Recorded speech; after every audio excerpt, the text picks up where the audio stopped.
The meeting room smelled like coffee and fresh paper. I had been waiting for this day for months, the promotion review. I had worked late for weeks, checked every decimal in the Helix project. Dr. Meredith Quinn, my boss, smiled as she walked in, that cold, perfect smile that never reached her eyes. "Ella," she said, handing me an envelope. "For you."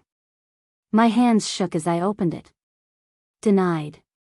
The word jumped out in bold red letters. "I need someone more visionary," she said smoothly. "You're good, but not leadership material yet." Her words cut like glass. I sat frozen, trying to breathe.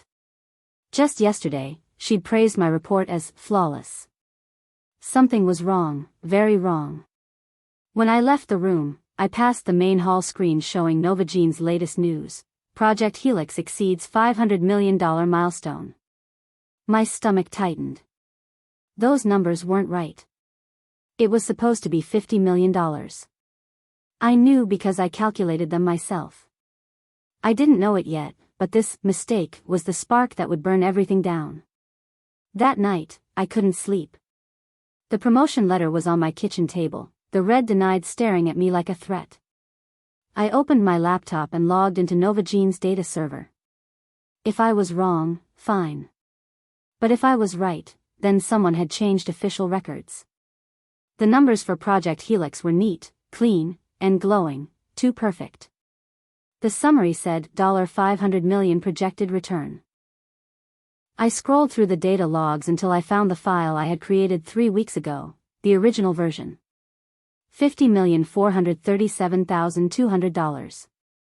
Not $500,437,200. Someone had added a zero and shifted the decimal.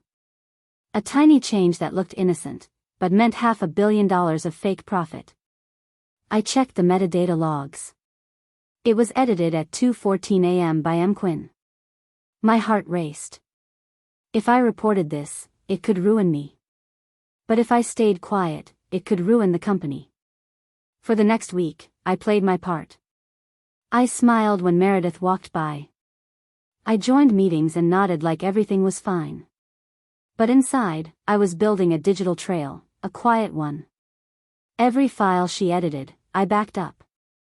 Every email she forwarded, I saved. I stored it all in a hidden folder named Project Helix Legacy. No one knew. At night, the office was silent except for the soft hum of servers. I'd walk past the glass labs and wonder how many lives depended on the truth in those numbers. Millions of dollars, hundreds of jobs, and one woman's ego. Meredith had always said, data never lies. But that's the thing, people do. One night, as I was leaving, I saw her through the lab window on a call. Her voice was low, urgent. "The board believes the $500 million projection. Don't worry, we're safe." Safe? For the first time, I realized she was covering something much bigger than me. It happened on a Tuesday morning. I was sorting through routine lab updates when an email landed in my inbox by mistake. Subject, Investor Briefing. Final numbers. I opened it before I could think. The message was from Meredith to the CFO. Use the 500M figures. It's what they want to see. My fingers froze on the keyboard. There it was, proof in plain text. Not a mistake. A plan. I took screenshots, backed up the file, and emailed myself the metadata. My heart pounded so loud I could barely breathe. Minutes later, a second email arrived, from Meredith. Subject, recall, do not open. But it was too late. When I looked up from my screen, she was standing by my desk. Her eyes narrowed. "Ella," she said softly, "can I see you in my office?" My mouth went dry. Had she seen me open it? I followed her down the hall, trying to breathe. Next chapter, her office door closed, and for the first time, she didn't smile. Meredith closed the door behind me. The room smelled of lavender and fear. She leaned on her desk, arms crossed. "Ella, you opened an email that wasn't yours." I forced a smile. It came to my inbox by mistake. She tilted her head. Then delete it. I nodded, but she didn't move.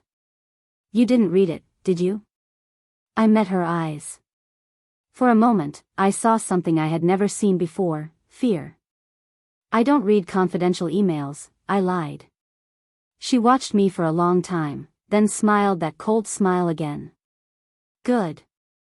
Because curiosity can end careers. When I left her office, my hands were shaking, but my mind was clear. She knew. And I knew she knew. There was no turning back now. If I didn't move carefully, she could bury me before I ever got a chance to speak. That night, I made a decision that would change everything. I was done being afraid. It was time to prepare for war, quietly. I started digging through old folders the next morning. If Meredith had edited the presentation, she might have left older backups. I kept my face calm as I opened the archive directory. Rows of files blinked at me like tiny secrets. After a long search, I found something, a folder labeled Helix_raw_final_V2. The date was 2 days before the investor meeting, my file. I opened it and felt my stomach drop. The numbers were mine. The decimals were right. The file matched my report exactly. I copied it to a thumb drive and hid that drive in my apartment, in a place I knew no one would look. Then I made encrypted backups of every log. I wrote simple notes in a notebook and hid those too. My hands trembled, but my mind felt steady. I was building a fortress out of proof. That afternoon, one of the junior analysts stopped me in the break room. He was pale. "Did you hear?" he whispered. "Meredith wants to see the team after hours." My breath hitched. After hours meant secrecy. After hours meant cover-ups. I forced a smile and walked toward the lab. I had backups, but I didn't know yet whether they were safe. Everyone crammed into conference room B that night. The lights were too bright and the air felt thin. Meredith stood at the front like a queen. She smiled and thanked us for staying late. I looked around and saw tired faces. They trusted her. She clicked through slides and talked fast about momentum, investors, and momentum again. Her voice sounded hollow. At one point she called my name and praised the data team, without looking at me. My skin prickled. When the meeting ended, people trickled out. A few stayed to ask questions. I pretended to pack my laptop, but I watched Meredith carefully. She moved toward the server room with a security badge.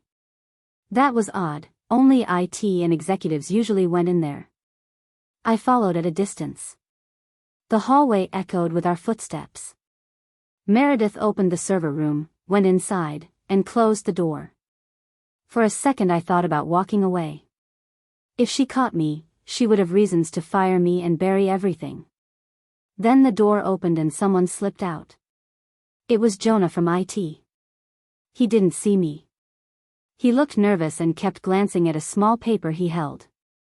I didn't recognize the paper, but Jonah's hands shook.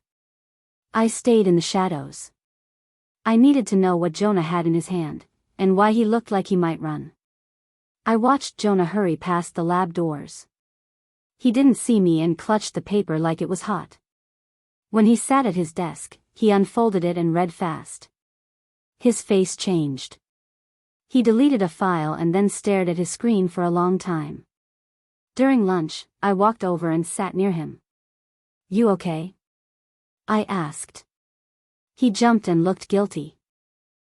He forced a smile, but his eyes were far away. He shoved the paper under his keyboard when I reached for a coffee. My heart pounded. I needed to see it. I asked about the server room. He said, "Nothing. Maintenance." He lied badly. That night, I pretended to drop by late. The building was quiet. I pretended to fix a printer and walked by his desk. The paper peeked out from under the keyboard, an internal memo stamped, "For CFO, urgent." My fingers itched. I could grab it, but I didn't. Instead, I left a sticky note, coffee tomorrow? Ella. I went home with the memo burning in my mind. If Jonah had a note meant for the CFO, maybe it named Meredith. Maybe it didn't. But I knew one thing, secrets lived in plain sight, and Jonah was scared to keep them. The sticky note worked. Jonah came to the coffee room the next morning, eyes red, voice low. We sat at a small table where no one usually looked. He finally spoke. It's a memo about projection adjustments, he whispered. It mentions Meredith and something about investor expectations. I was asked to pull logs, but I felt wrong about it. I didn't want to be part of lying. He pushed his hands into his pockets. He kept glancing around like someone might be listening through the vents. I told him I had backups too. His eyes widened. Relief and fear mixed on his face. Can you show me? He asked. He needed proof, he said. He didn't want his name on any list. I felt a weight lift, but a new fear grew. If Jonah helped me, he could be crushed.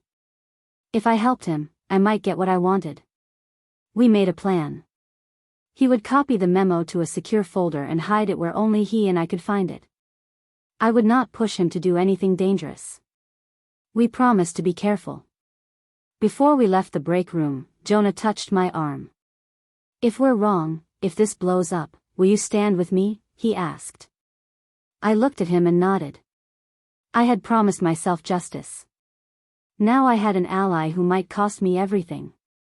Hashtag 2 days later, HR sent an email asking all staff to confirm they hadn't moved or copied any investor documents. The message said the company took document handling seriously. The pale text felt like a threat. Meredith called a quick meeting with the team leads. Her smile was thinner. She asked calm questions and then looked right at Jonah. He was pale as paper. I sat nearby, pretending to read a spreadsheet. After the meeting, Jonah avoided me. He refused my texts and kept staring at the floor. I worried we had been found out. That night, the office felt alive with whispers. People passed each other without meeting eyes. Rumors move faster than truth. I opened my hidden backup folder and checked the files. They were still there. My thumb drive was safe in my apartment. But Jonah's copied memo?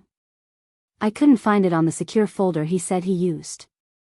Panic twisted in my chest. I called him. It went straight to voicemail. I left one message and waited. Minutes felt like hours. I started to imagine the worst, Jonah arrested, Meredith triumphant, me alone with proof that no one would listen to. Then my phone buzzed. A text from an unknown number, we know what you did. Stop. The line was empty after that. My hands went cold. Someone had spotted us. Someone was watching. The message glowed on my phone screen, we know what you did. Stop. I read it again and again. The number wasn't saved, and when I tried to call, it rang once and went dead. I locked my phone, turned off the lights, and sat in the dark. My mind spun. Who was we? HR? Meredith? The board? The next morning, Jonah didn't show up to work. His desk was empty, his computer gone. HR said he was on leave. No one believed that. My stomach twisted. Had he been caught? I checked my backups again, the files were fine. But fear felt heavier now. Someone had eyes everywhere. During lunch, Meredith walked past my desk and paused. Ella, she said sweetly, some data issues have surfaced. I might need your help cleaning things up. You're so precise. Her words were soft, but the warning underneath was sharp. I smiled back. Of course. Anything you need. Inside, my heart pounded. She knew I was close. She wanted me near to keep me quiet. But the closer I got, the more I could see her cracks forming. Meredith invited me to her office later that day. Her tone was friendly, almost warm. She said she wanted me to review some inconsistencies before the next investor update. When she left for a call, I sat at her desk and opened the shared folder. There were multiple versions of the same spreadsheet, all edited within days of each other. The earlier ones showed $50 million. The newest one showed $500 million again. But that wasn't the part that froze me. At the bottom of one email chain, attached accidentally, was a message to a private address. If the numbers hold, we'll release the first payment by Friday. Attached was an account number, a personal account. I took a photo with my phone, fast and quiet. Then I heard footsteps. Meredith returned, smiling too easily. "Find anything useful?" she asked. I closed the folder and forced a calm voice. "Just cleaning things up." She studied me. "Good. Keep it that way." When I walked out, my hands trembled. Meredith wasn't just changing numbers, she was funneling investor money into her own pocket. I called every number I had for Jonah, nothing. His social media was silent. Even his email bounced back. It felt like he had been erased. I almost gave up when I got a text from an unknown number, "Meet me. Parking garage. Level 3. Alone." My chest tightened. It was signed J. I didn't know if it was a trap, but I went anyway. The concrete air smelled like dust and oil. My footsteps echoed as I reached level 3. A car door opened. Jonah stepped out, looking thinner, tired, scared. "I had to disappear," he whispered. "They checked my computer. I wiped everything." He pulled out a small flash drive. "This is all I saved, the memo, the logs, everything. But they're watching me, Ella. You're next." Before I could answer, headlights flashed from the other side of the garage. A black sedan rolled closer. Jonah shoved the drive into my hand. "Run," he said. I turned and ran, my heart hammering in my chest. I locked my apartment door behind me and drew the curtains. My fingers shook as I inserted the flash drive into my laptop. The screen blinked and loaded a folder named "Do Not Trust." Inside were files, dozens of them.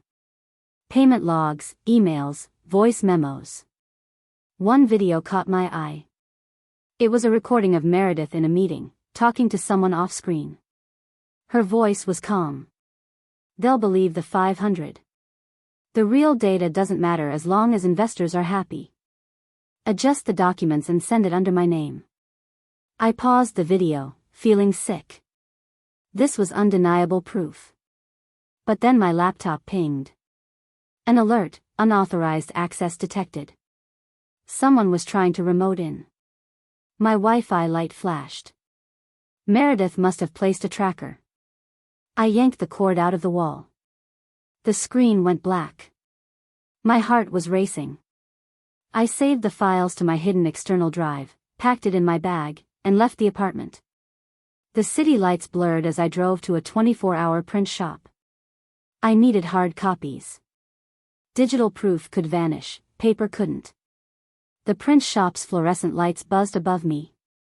I watched the printer spit out page after page. Financial statements, emails, signatures. Each sheet was another nail in Meredith's coffin. When the last page finished, I slipped the stack into an envelope and looked outside. My stomach dropped. The same black sedan from the garage sat across the street, engine running, lights off. I froze. Was it Meredith's people? Or company security? The clerk behind the counter looked nervous. "You okay, miss?" I forced a smile. "Fine. Just printing late."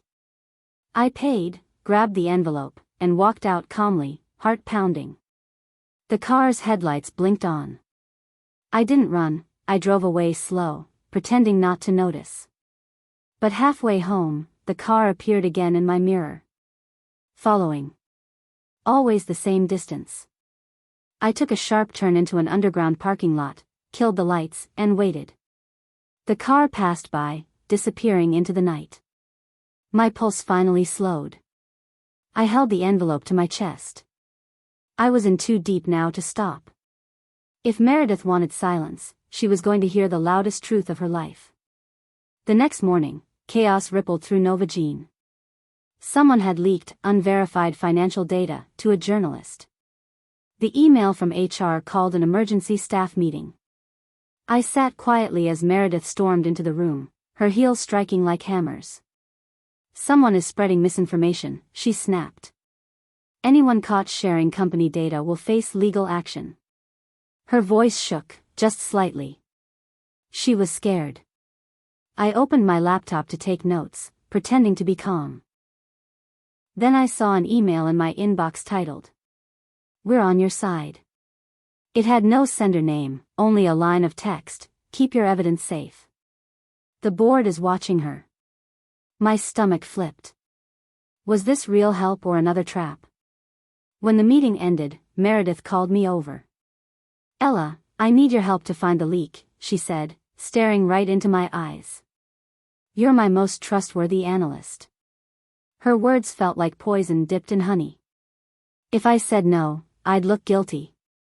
If I said yes, I'd be walking into her net. So I nodded. "Of course, Dr. Quinn." Inside, my mind was already spinning.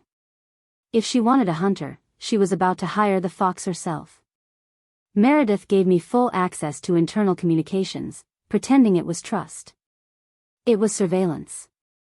Every folder, every chat record, every name. Hours later, I saw it, a hidden document labeled Employee Risk List. I opened it. My blood went cold. There was my name, Hartman. Next to it, unstable. Possible whistleblower. Monitor closely. I read it twice. Meredith had flagged me weeks ago, maybe before the promotion denial. She must have known I'd noticed the numbers. My hands shook as I scrolled down. Jonah's name was there too, marked Contain. I wanted to scream, but I smiled instead.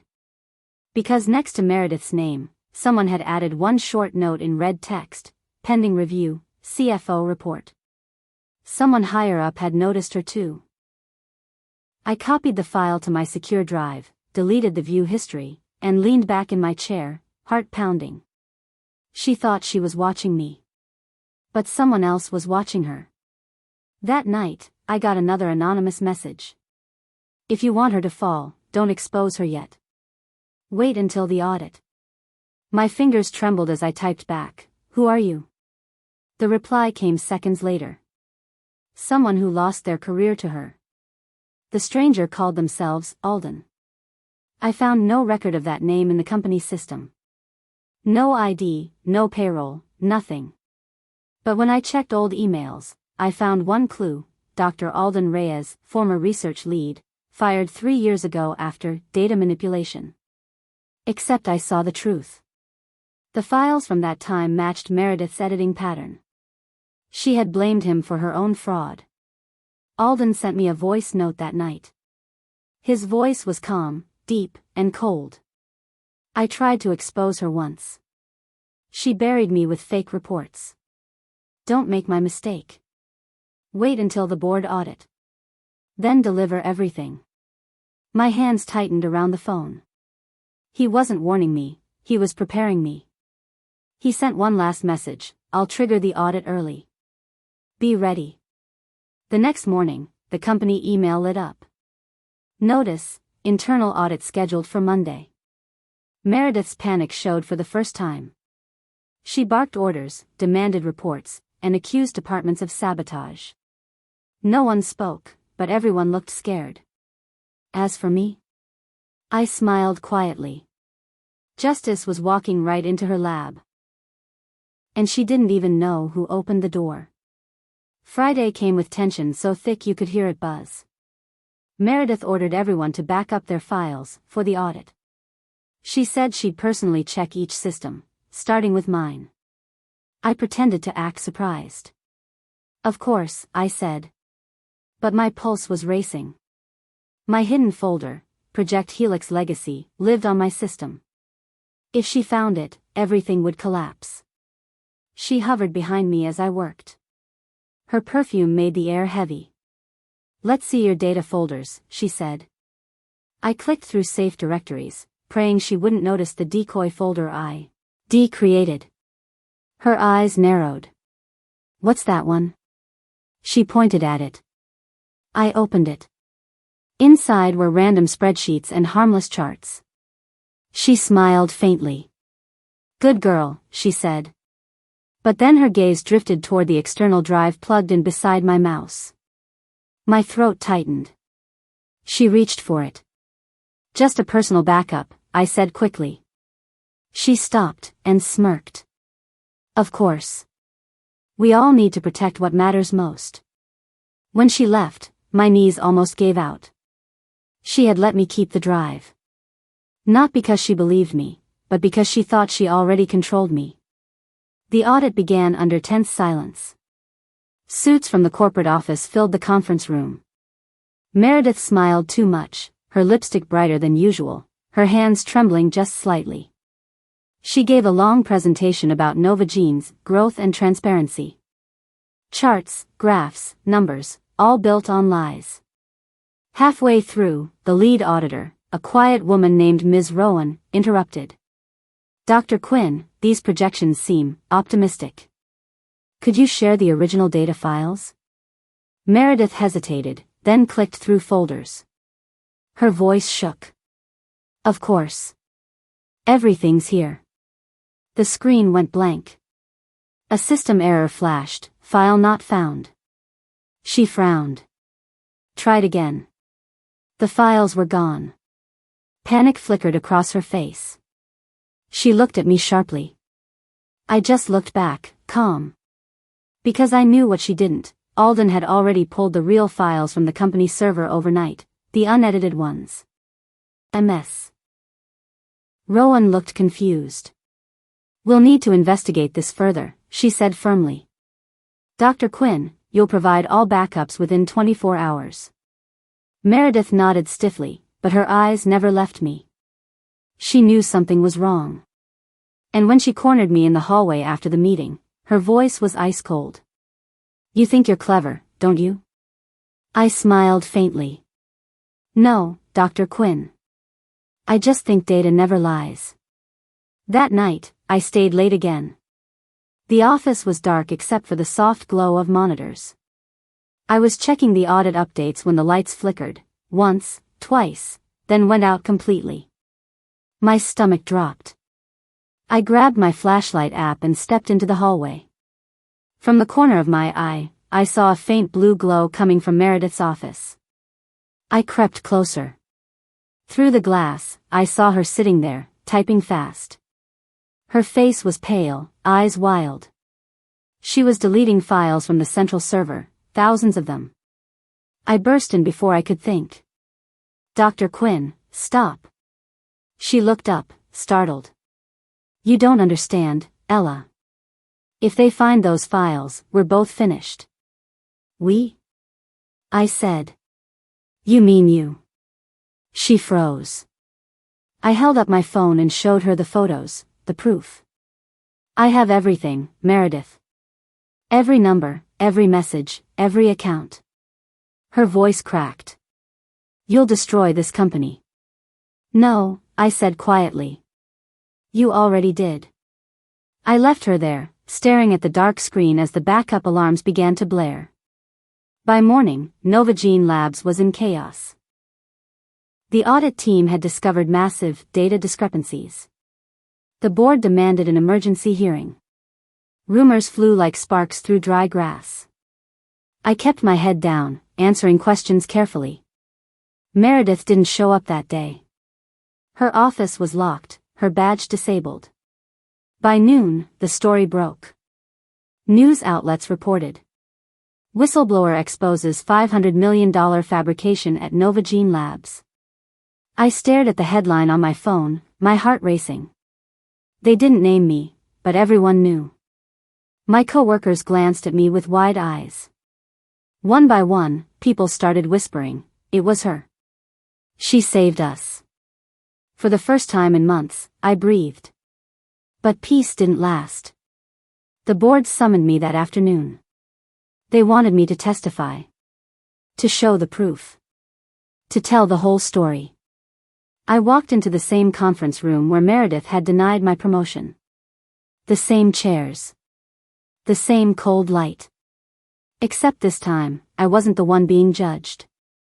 The boardroom was silent except for the hum of the projector. I placed my envelope on the table, opened it slowly, and spread out the papers, every transaction, every falsified report, every altered figure. These are the real numbers, I said quietly. And this is the metadata showing who changed them. Ms. Rowan, the auditor, leaned forward. Dr. Meredith Quinn? I nodded. Gasps filled the room. The CEO rubbed his temples. One director whispered, $500 million. They asked questions, one after another. And I answered each calmly, with evidence. Every claim, every edit, every timestamp. When I finished, the CEO spoke. Ella, this company owes you more than an apology. He turned to the others. Effective immediately, Dr. Quinn is terminated and reported to authorities. The gavel hit the table like thunder. Justice had started. But it wasn't over yet. Because outside that room, cameras were waiting. And Meredith wasn't done fighting. The story hit the news cycle like a storm. Every headline had her name. Novogene chief scientist fired for $500 million fraud. Insider whistleblower saves company from collapse. I watched it all unfold on the lobby TV, surrounded by whispers. Reporters flooded the parking lot. Former employees started sharing their own stories. That night, Meredith finally spoke, on live television. They're lying, she said, voice shaking. That woman forged the files. She's trying to ruin me. The interviewer tilted his head. The audit team confirmed the evidence came from your account. Her face fell. Her voice broke. It's not possible. It was. 2 hours later, the company released the official audit results. The documents were public. Everyone saw the truth. Meredith's accounts were frozen. Her name was stripped from every project. And the next morning, I received an email.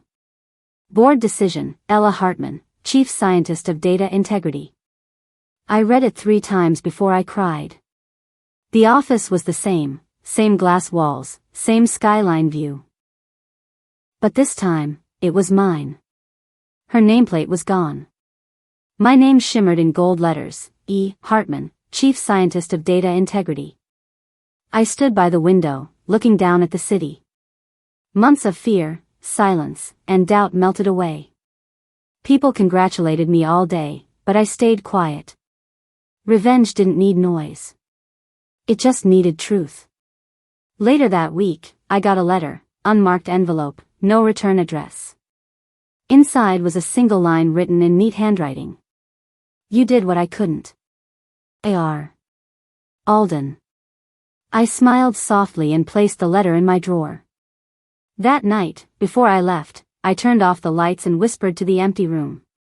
You told me data never lies, Meredith. You were right, it told the truth about you. As I walked out, the skyline reflected in the glass behind me, bright, endless, clean. Justice wasn't loud.